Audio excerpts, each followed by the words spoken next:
Cordial saludo a todos, mi nombre es Jari Juliana Barbosa Arenas y desde el curso de Derecho Internacional Público se analizará un caso hipotético frente a la responsabilidad internacional de los agentes estatales. Para empezar, el caso hipotético es el siguiente. Existen dos estados, el estado 1 y el estado 2. Estos han tenido controversias históricas a nivel social, político y económico. Además, también han tenido como problemas de seguridad en la frontera.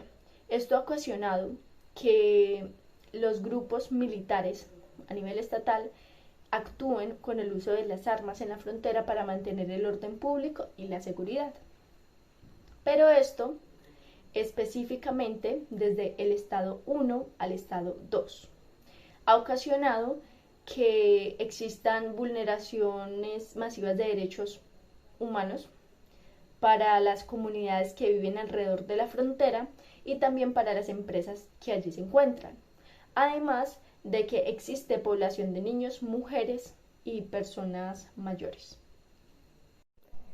Teniendo en cuenta todo lo anterior, se comprende que para tipificar estas acciones o para adecuar la responsabilidad internacional de los agentes estatales, en este caso los militares, se tiene en cuenta la vulneración masiva de derechos humanos a comunidades, a niños, a madres y adultos mayores, a las empresas y además personas que habitan en la ruralidad cercana a la frontera.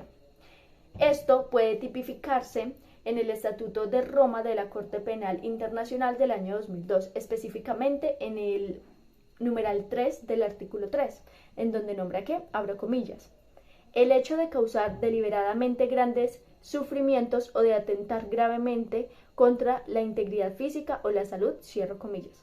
Además, cabe resaltar que también se vulnera el artículo 1 o se va en contravía del artículo 1 de la Carta de Naciones Unidas, en donde nombra el tema de mantener la paz y la seguridad internacional. Ahora bien, para la solución del caso se pueden tener en cuenta dos mecanismos, un mecanismo político y uno jurídico.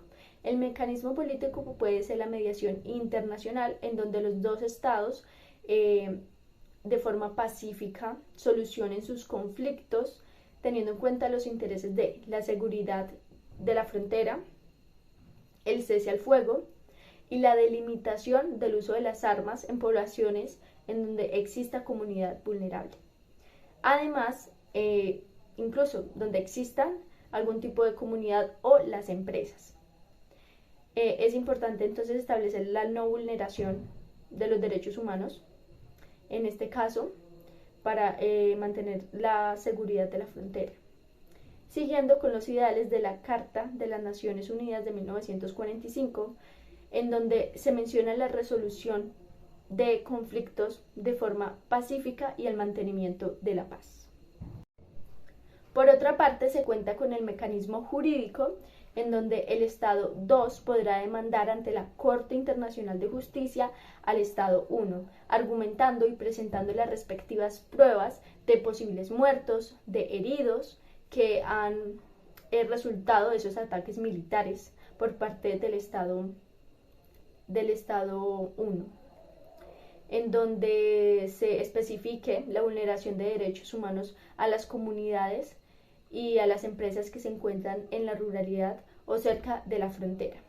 Esto teniendo en cuenta, abro comillas, que la Corte Internacional de Justicia será el órgano judicial principal de las Naciones Unidas, según la Carta de las Naciones Unidas 1945, artículo 92.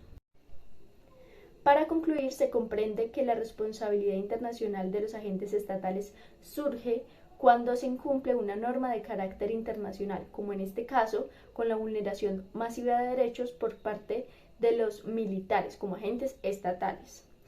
Es importante mencionar también que pueden existir dos tipos de mecanismos, o existen varios, pero en este caso dos generales son los mecanismos políticos, en este caso la mediación internacional para la resolución pacífica de los conflictos, o las herramientas que pueden tenerse en cuenta dentro de los mecanismos judiciales como por ejemplo las demandas ante la Corte Internacional de Justicia. Muchas gracias.